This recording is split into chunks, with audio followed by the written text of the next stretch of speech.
great to be here. Let's open in prayer. Father, we thank you for what you're doing in our country. Even though there's so much darkness, Father, you've given us so much in the way of opportunities.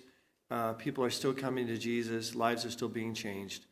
We thank you, Lord, that we can put our hope and trust in you no matter what we're facing. And give us wisdom as to what to do, especially for parents who have kids in our public schools in particular. And we give you the praise and the glory for the victory that comes in you despite the odds. In Jesus' name, amen. You know, it's really easy, isn't it, to get discouraged.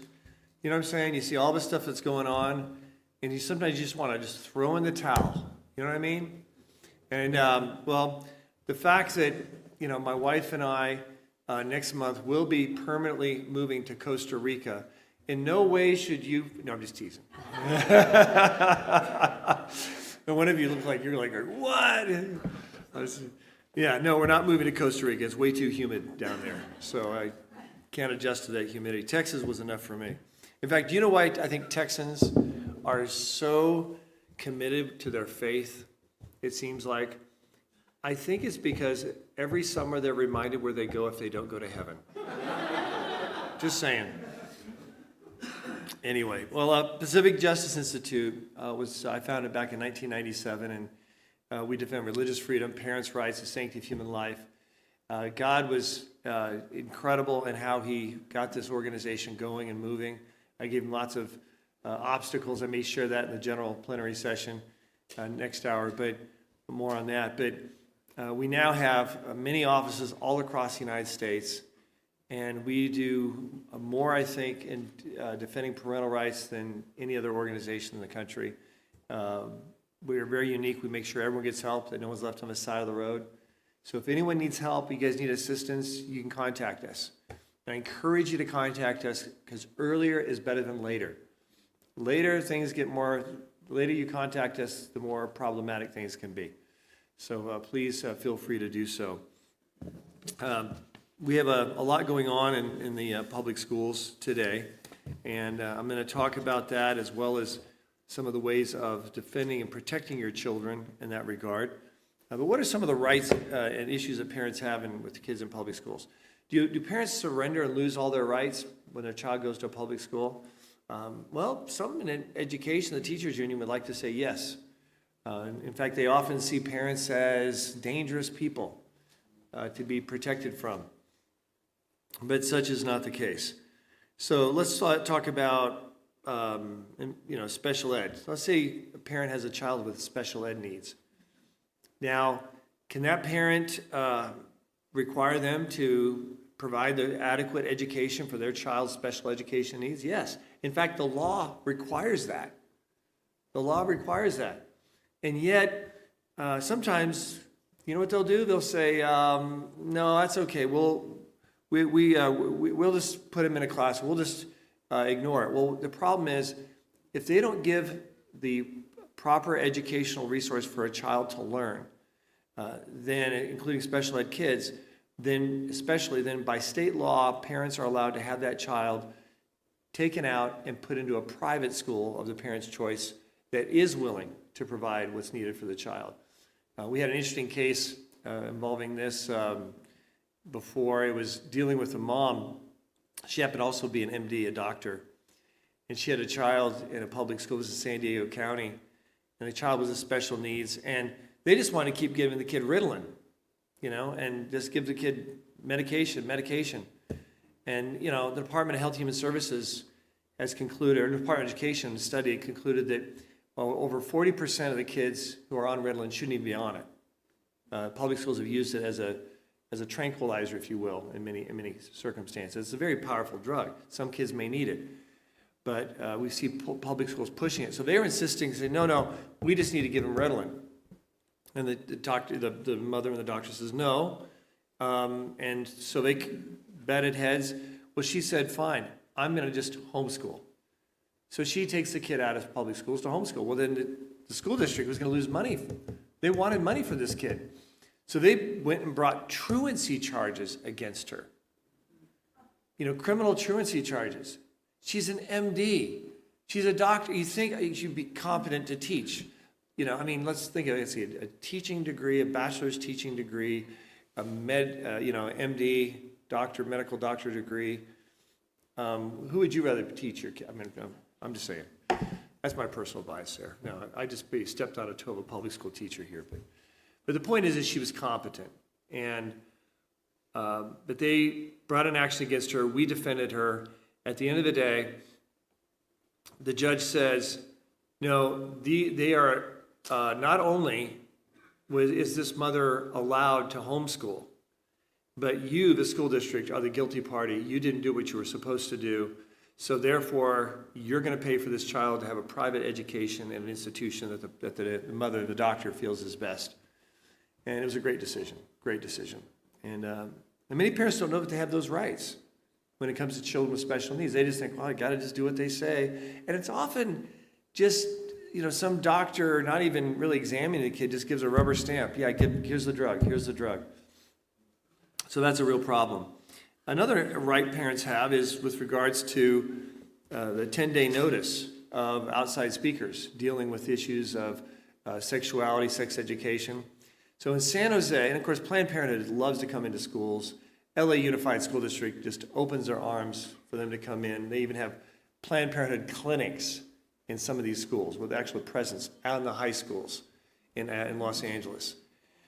And by the way, do I have a bias about Planned Parenthood? Yes. They're my favorite people to sue. I really love to sue Planned Parenthood. I'll put that on tape. I love to sue Planned Parenthood because we do. Because they're a terrible, terrible organization with what they do and how they do it. But so they were coming into the school district. We got notice of it. Well, they didn't give 10 days prior notice to the parents. And by law, they have to give prior notice. So we quickly sent a demand letter to the school district saying, you did not give parents adequate time notice prior to this.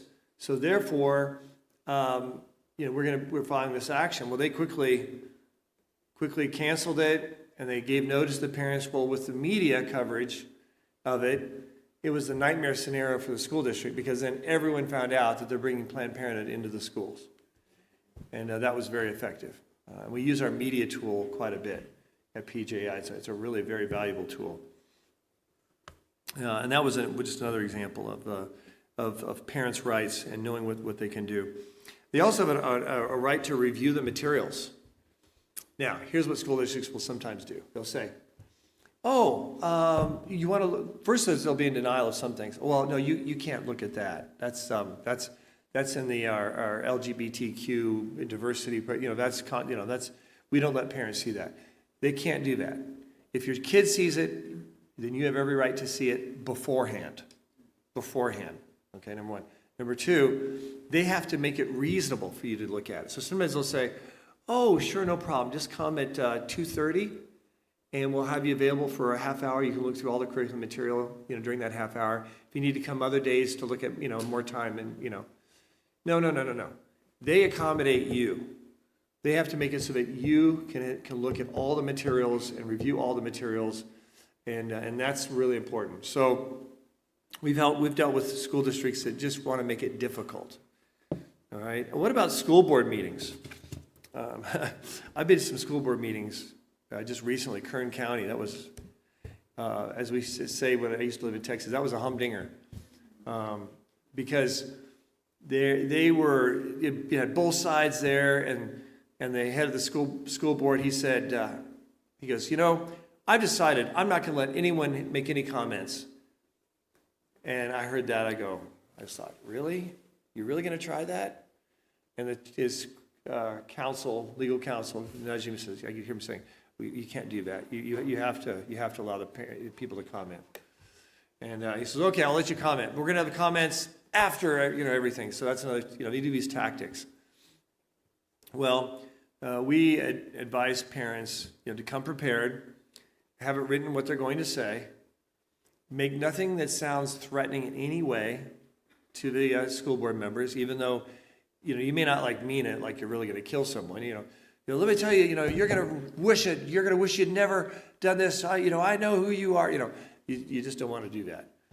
Because then they can boot you out and all this stuff. And we've dealt with parents who've been booted out of school board meetings before for doing nothing, no threatening statement, just disagreeing. And they've been booted out. In Texas, we have a case matter like that, and other places. But you have a right to attend the school board meeting. You have a right to address the school board. Now, they may give you only 1 minute, or maybe 3 minutes, but you have a right to address.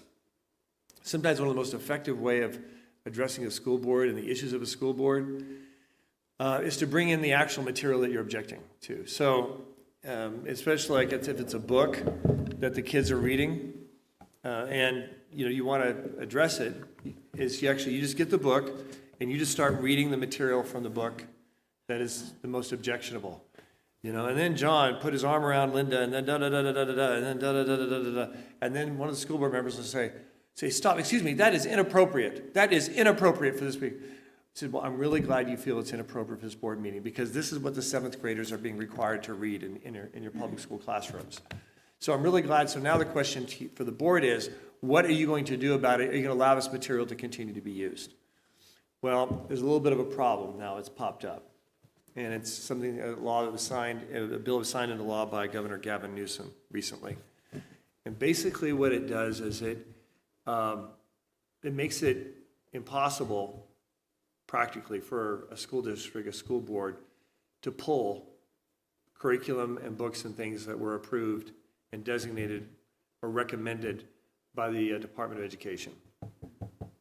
Basically what they've done is they've truncated the authority of school boards, involving the most important issue at all, which is the substance of what the children are being taught. And what they really truncated was really parents. Because yes, about 85+% of the school boards are puppets of the teachers union. That's a given. It's sad, but it's true. However, some parents were like, yeah, but I'm in one of those school districts where we got a slate of parents together, we ran for school board, and we got control. Well, those who are not under the teachers union, under the state, they're being truncated now. And so what we're doing at Pacific Justice is this just became law. So we're researching this along with a number of other bills, and our legal team are looking at it to see, number one, to what extent can we challenge this directly on its face or as applied, as unconstitutional or in violation of federal statutes. And then number two, if that doesn't work out, how can we advise school board members and parents to mitigate or to get around it in some way, shape, or form? So for example, one thing right off the bat I can say that we think school districts should do at the end of the day is give notice to parents. They have tremendous freedom to give notice about just about anything they want. So they can have a special letter and send it out email, do phone call follow-up, say, I want you to know on this day, this is what we're going to have taught to your children. The state of California, courtesy of the governor signing this into law, will not allow us to withhold this. This is what your child is going to be exposed to. There are already state mandates for outrageous curriculum for children to be exposed to already. So this makes it even worse. But giving notice to parents by the school district, by the school board, I think that's very effective. And they can even go farther. They can say, we know there's many parents who object to this. And then, in that notice, you can say, what is your policy about children who have to stay home, who are sick and not feeling well that day? What is your policy for that? Just state your policy. And then also, you can even attach a letter saying, for those who are wanting to seek alternative education for their children in view of these required materials that are being mandated, please find attached a letter of alternatives. And in those alternatives, you can have not only charter schools mentioned, but also private schools, homeschool co-ops, homeschooling curriculum programs, organizations, CHIA, Christian Home Educators Association, their website. I mean, you can put in all kinds of information to sort of help parents to say, hey, we know you're frustrated. We want to help you as best we can, so you can do that. And we're going to encouraging school boards to be doing that all up and down the state of California and other places as well. Let parents know right up front, this is what's going on. And these are your alternatives moving forward. And I think that's very, very helpful. Now, we've seen the mandated requirements with regards to the transgender LGBTQ. There's two different statutes dealing with that. I don't want to get too technical here. The bottom line is you can't opt your children out of that material because the legislators said, oh, no, there'll be no opt-out for this. Now, sex education, classic sex education, you can opt your child out of that. And that's your protected. There's some other things, too, I'm going to talk about in a moment. But people need to understand, even if they use the opt-out form that we provide, that we've customized for the state of California, we've customized them for 41 states. Not just the federal law, but also the state law and everything with it in case law. Our attorneys put a lot of work into this. And they're available for just $999. You can download, I'm just teasing.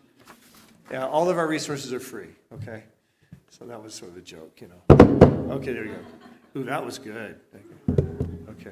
Boy, when he preaches from this thing, you know, you can really wake up your congregation. Okay. Okay, I may do that a few more times, so because it is post-lunch. So anyway, so that's a difficulty is these materials. So, for example, we saw it was a charter school, and it was a kindergarten class, and the teacher, pursuant to the recommendation, the guidelines of the state, there was a child there whose parents in kindergarten were encouraging the child to quote unquote change their gender. These are often parents who are sick and who have a non-biblical relationship. Okay, that we see that kind of stuff being pushed, which is really sad. So this child is being encouraged, and so the teacher reads him a book, you know, all about, you know, how, you know, this little boy, you know, realized he was a girl, it's a little book, and how you can be a boy on the outside, a girl on the inside, or vice versa, or both, or neither. That's what the children were being taught, kindergarten. The child left the room, went to the restroom, came back dressed as the opposite gender. And this girl, the parent found out about it because their daughter was crying after taking a bath, and she looked in the mirror and she thought, what if I'm a boy? She started crying and crying. She said, Mommy, I don't want to be a boy. I don't want to be a boy. She said, of course you're not a boy. God made you to be a girl. But that's not what they told me at school. At school they said I could have a boy inside me. Isn't that tragic? That was in Sacramento area, near Roseville. This happened. So this is the mandate. I mean, and this is in the public schools, the curriculum, and now with the new law passed, eliminating even what discretion there was on the curriculum side, the book side, it's going to be very problematic.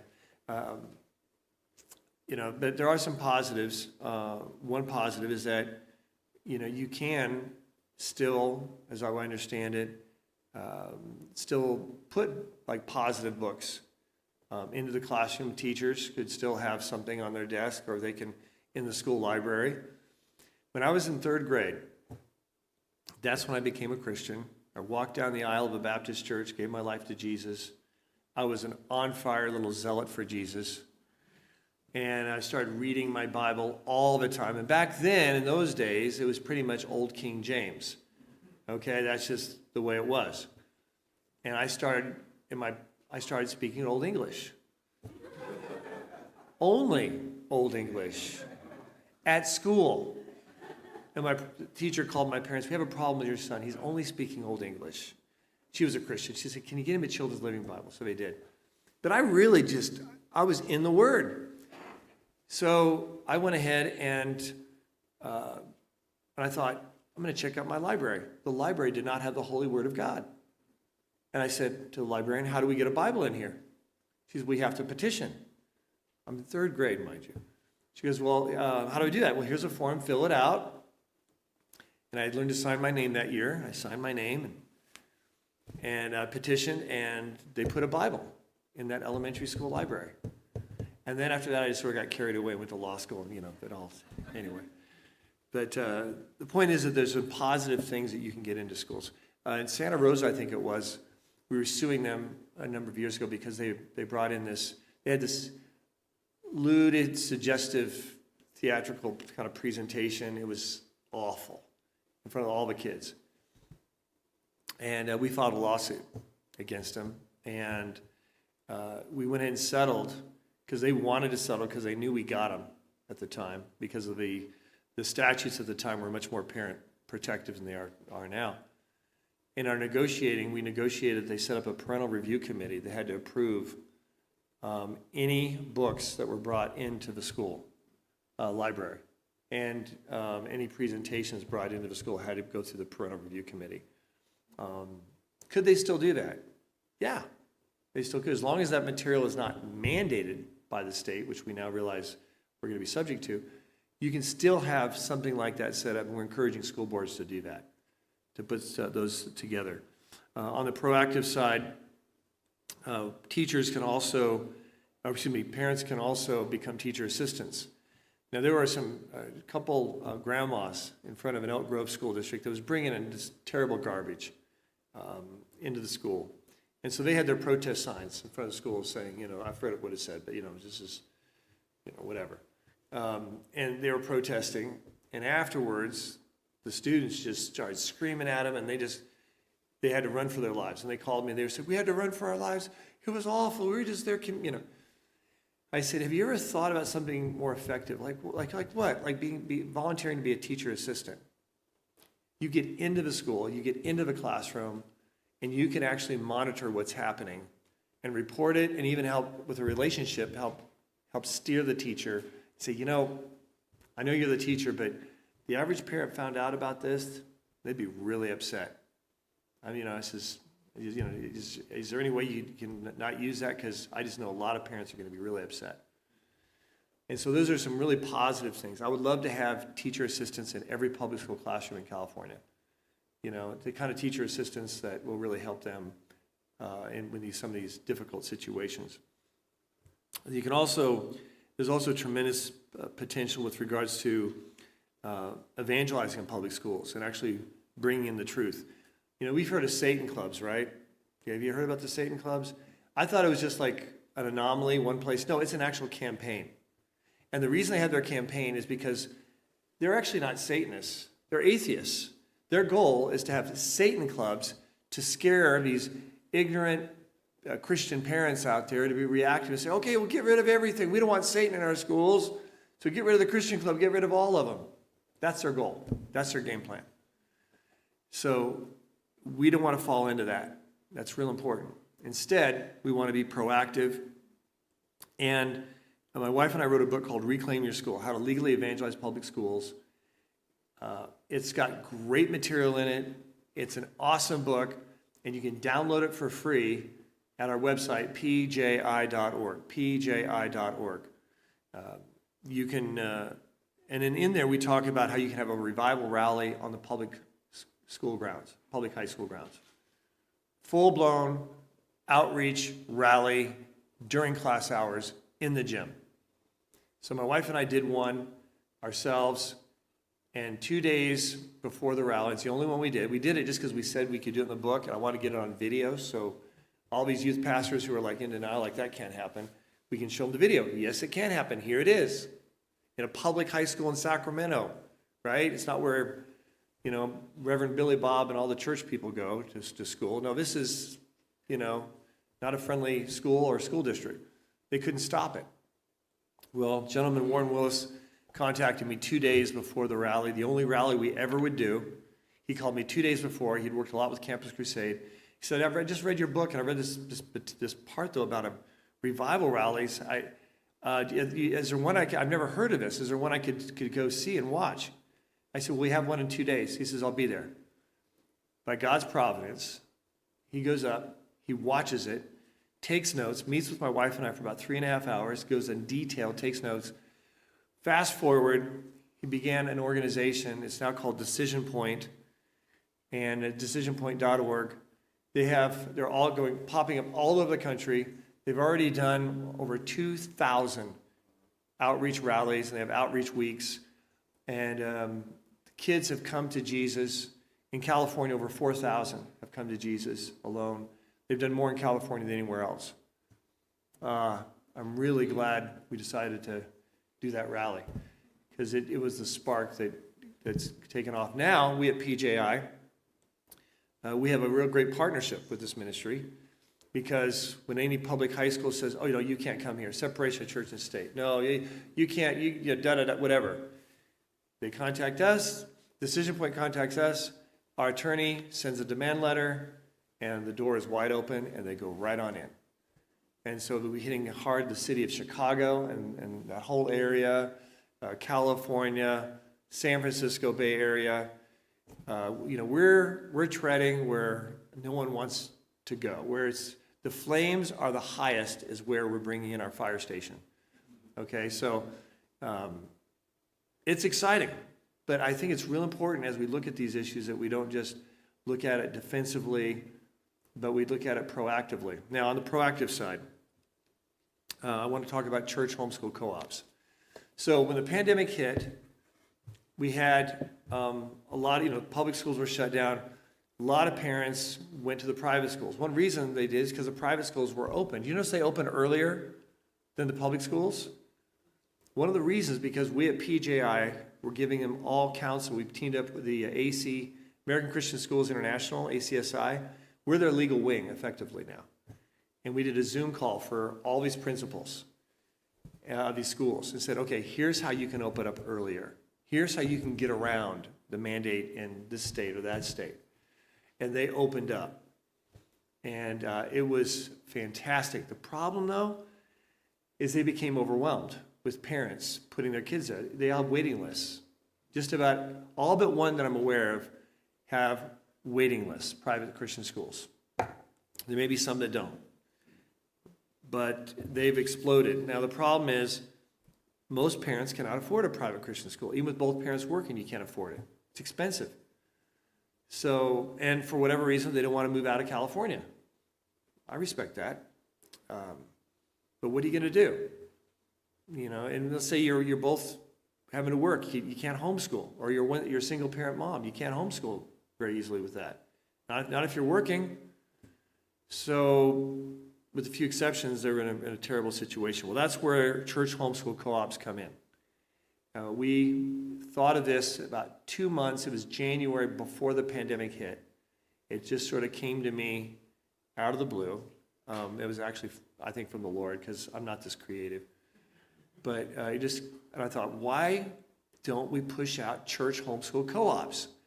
It's like it's a remake of Little House on the Prairie. We can just, boom, we can make it happen. And it works. So we did our homework, and we did a video talking about it. And then we worked with Christian Home Educator Association, and they've got models. We've got models on our website.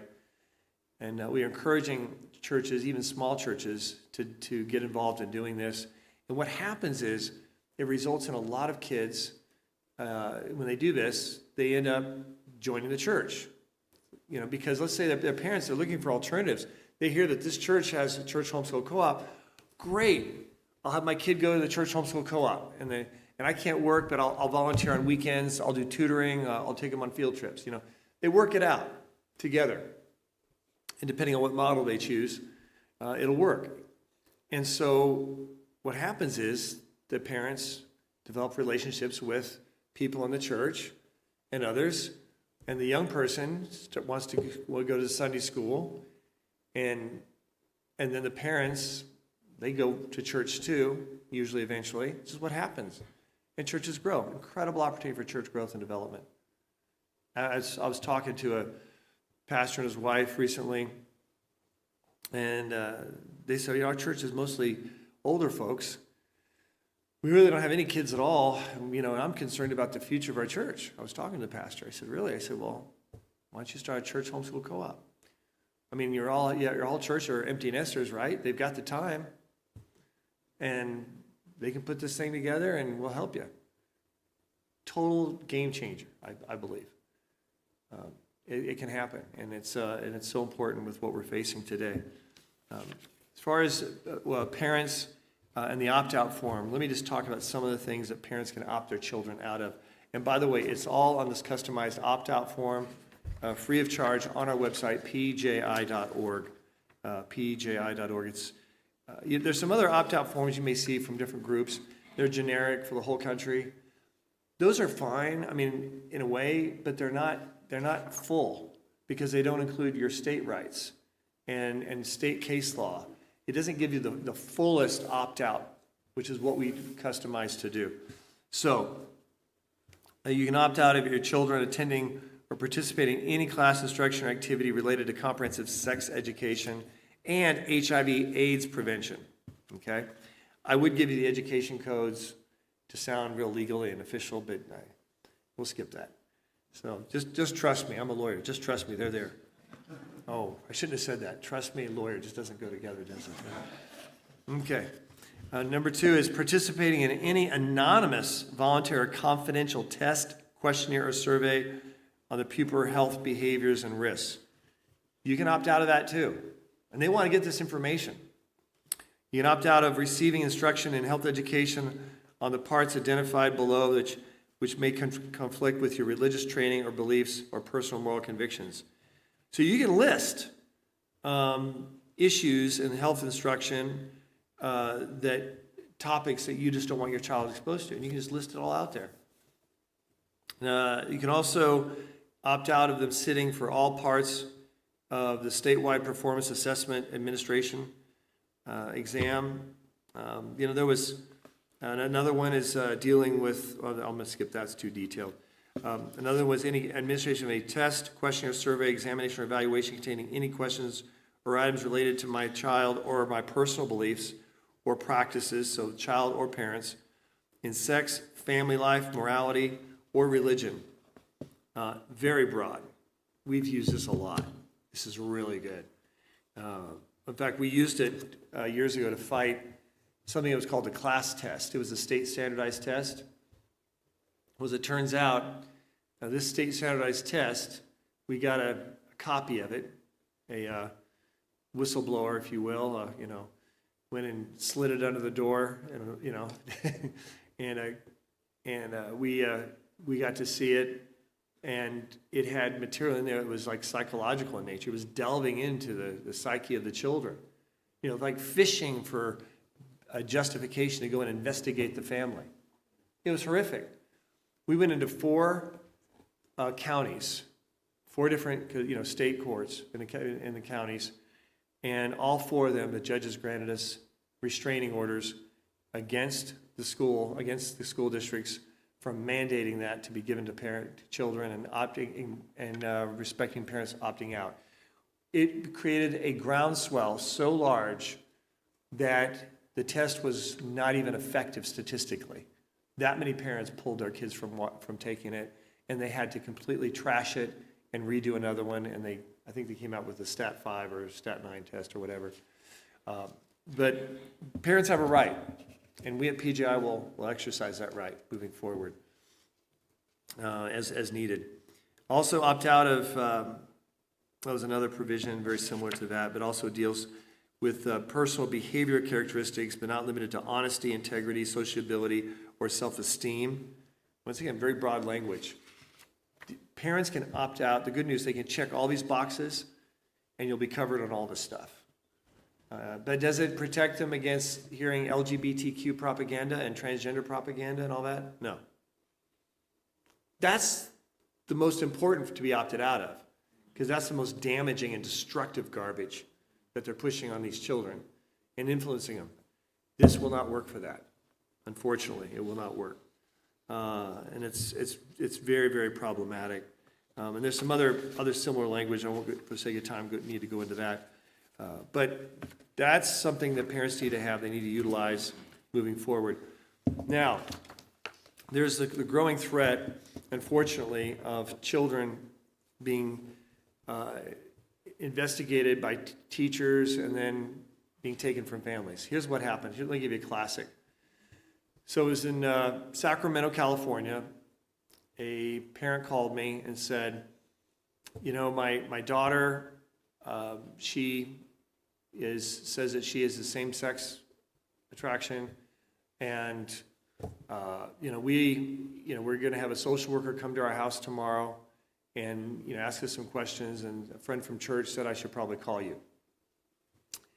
So I said, okay, so what are you going to tell him? He said, well, we're going to explain that we're a Christian family and that we believe what the Bible teaches, and we're going to get our kids Christian counseling. I get our daughter Christian counseling.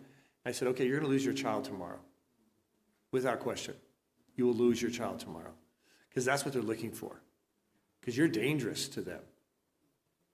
Isn't it sick, the world we live in? So I said, here's what you're going to say. You're going to thank that social worker for their concern and compassion for a unique child like your child, and how you wish there was more sensitivity to the diversity of children, like your like your daughter. Excuse me, I'm getting old. And then that's what happens when you speak and you get old. You start coughing. Okay. So, and how grateful you are, and how you and your wife are going to unconditional your love and acceptance of your daughter, no matter who she is and what she does. And you just wish to, say, and he goes, wait a minute, that's not what I believe. I said, I know it's not. But when Pharaoh's army knocked on Moses' mom's door, did she say, oh, I can't lie? Yes, you'll see him in a little basket. It's with some reeds down there in the cove there to your left. Doggone it. Go ahead and kill my child. No. She lied. She goes, no, we don't have any children. No, we don't have any babies. She lied because it was a greater harm, a greater evil that she needed to prevent. Corrie ten Boom, same things. You have any Jews? She didn't say, oh, can't lie. Yeah, you'll find it's a hiding place upstairs. I painted it myself. You'll find some. No. She said, no, we don't have any Jews. Why? Because it would have been a greater harm, a greater evil that she had to avoid. And these people are lost. They're blind. They can't. The truth is not going to help them. So we did that. And I said, is there a Christian school? I said, and at the time I said, since you're under investigation, the school year's almost over. Don't make any changes. Wait till the summer and then start getting her Christian counseling. And then next year put her in a Christian school if you can't homeschool. He said, yeah, our church has a Christian school, but I don't think they're going to let her in, once they find out that she has this issue, this same-sex. And I said, well, you may be surprised. Well, God in his providence worked it out. So it just so happened, this was like on a Thursday, just so happened on the following Monday, I was already scheduled to do a presentation in this private Christian school for their senior board. So I went through all the legal stuff. I said, let's give you a hypothetical. Let's shift things a bit. Let's just say, hypothetically, a teenage girl, say, I don't know, 13, whatever, they wants to go to your school, and, how would you deal with this issue if she has same-sex? What would you do? How would you deal with this? And we went to this conversation about the parameters, and, Now, I couldn't tell either one of them about each other because I had attorney-client privilege for both of them. But boy, I wanted to tell them. I said, let me tell you what God did just before, But you guys are getting the information. But now since then, fast forward, we dealt with a lot of these. But now we deal with transgender issues. So we had a girl, she was 16. She told her friend that she feels like she's a boy. Maybe she was 15. Feel like she's a boy. And then she told the teacher told the school counselor told the social worker knocked on the parents' door, says, is this, here's, what are your feelings about this? And they gave the Christian answer. Well, we're Christians. We believe that God doesn't make mistakes, that the Bible believes this, and we're going to get Christian counseling. They said, oh, okay. And they went and they took that girl from their family, and they went in and they started the procedure to get custody so that they could start the transition before she's even 18. We were notified. We stepped in. This is a hallmark. I don't know of no other group that does this, by the way. We do this all over the country. It's a priority. So we stepped in. We filed a lawsuit. We got it halted. We litigated. And at the end of the day, at the last trial, the last hearing, the girl said, she goes, Your Honor, actually, I've decided I really don't feel like a boy after all. What was about to happen to her? Permanent sterilization. Probable suicide before the age of 30. Do you know a young child is medically better off far as lifespan, to have a cancerous tumor than to be solidified into confusion, gender confusion. Because they have a pretty good survival rate, children, when they have cancer, overcoming cancer, and they usually end up living long lives. But someone who's solidified into a transgender lifestyle and identity, most will not live to see their 30th birthday because their depression does not go down and their suicide rate doesn't go down. And those that continue to have it have a suicide rate that's more than 19 times the average. So this is death. It's destruction. And so this is something that we do, and what we have on our website says 12 things you can do to prevent social workers from taking your children. Very, very effective. We have another article on our website entitled, when CPS knocks at your door, when CPS calls, what do you do? And I will tell you right off the bat, in fact, I'm the one, we have 35 plus attorneys on staff. I have 39 attorneys on staff. These cases come to this cell phone first. I told my office, I said, I don't want to give these up. And so we take these, and I tell parents, if that happens, they're knocking on your door, they're investigating, contact us, look at this material, it tells you what to do, print it out. But hold off, I'll just say, tell them you can't see them right now, but next Tuesday at 2:30. Can they come in next Tuesday at 2:30? They'll say yes. They're not going to get a court order if they know you're going to see them next week at 2:30. So that'll hold them off. In the meantime, depending on how serious it is, you may want to then pack your bags and get out of town. Go to your parents, go to grandparents, and then have the children examined by a private pediatrician, not a community clinic one. They're dangerous. I'm just telling you, statistically, they're very dangerous because they work very closely with CPS. In fact, there was one of those community psychiatrists who was behind getting that 16-year-old girl from the family to have her gender changed. Shame on that person. They're probably lost. They probably need Jesus. So anyway, so you get that done, and they also have it examined by a private psychiatrist recommended by your church. And then you have them both issue a statement. They examine the child. They find no reasonable suspicion of abuse or neglect. Have a cover letter. Well, the cover letter say, I know you have a lot to do. Sorry I couldn't see you last Tuesday, but I went ahead and wanted to help save you some time. Here it is. Here's these. You have my permission to talk to either the doctor or psychiatrist. Thank you for all your hard work. CC, Pacific Justice Institute.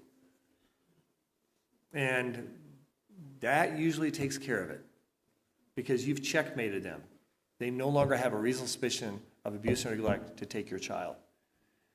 And so that's really important moving forward. There's a lot of other things we talk about in this article, 12 steps, 12 things to prevent it. Every parent should have a copy of this. Every parent should have a copy of the other article on our website. Things can happen very fast and very quickly. But public schools are very dangerous for that. Homeschoolers are safer in that if social workers are investigating, they know they have to go through you. If your child's in a public school, they just go to the public school. They pull your kid out of class. They start the interrogating. And guess what? There's no requirement in California for audio or videotaping, so it's whatever the social worker says the child says. And I've been in a juvenile court, I've taken on cases, and I'll never forget it, almost done. Thank you. I love this because I wasn't sure what our timing is. So this is perfect. Very good. I know he's just really excited to ask a question afterwards. So, no. But yeah, so I go in and they said, and the attorney for the social worker says, Your Honor, this child says that they're hit every week by the parents, and we need to protect this child. We need to pull this child. I didn't have any materials. All I had was a folder with some blank pieces of paper in it, or just put some paper, nothing to do with the case. And I heard that, and I'm drama. I hear this, I go, wait, Your Honor, I'd like a point of clarification right now. That the child actually, for the record, actually said that they're not hit, but that they're spanked on the rear for disciplinary purposes. I'd like to have that record corrected for the record right now. And I have my folder right like this, like I'm about to file something. I mean, it was gutsy, because you just don't do that as an attorney unless you've got something, right? But I just thought this girl is about to have a terrible, because the girl is about to be placed with a same-sex couple. And it would have been a dastardly thing that was about to happen. Not that she was going to be molested, but just terrible. And that couple actually may be very loving, mind you. But that doesn't mean that's good love. That doesn't mean it's going to be good for the kid. So I said that, and the other attorney looked at me and he said, yes, Your Honor, actually that is what the child said. Thank you. And we were able to keep that child from being taken from that family. So anyway, I'm going to close up. If we have some sign-up sheets in your bulletins, if you could please fill those out so we can keep you updated with what's going on. Things are moving very fast, especially as we have new laws. As we have, if you fill that out, you'll be receive notice of our Zoom meetings, and we're going to be addressing issues like this in the public schools, what to do now moving forward. We're doing our research on it right now as we speak, and I'm looking forward to serving you guys every way we can moving forward. We have a lot of cases I could have talked about, but I'm going to spend more time on the cases in the next general session, plenary session, which you'll find much more interesting probably than some of the technical stuff we had to talk about today. So let's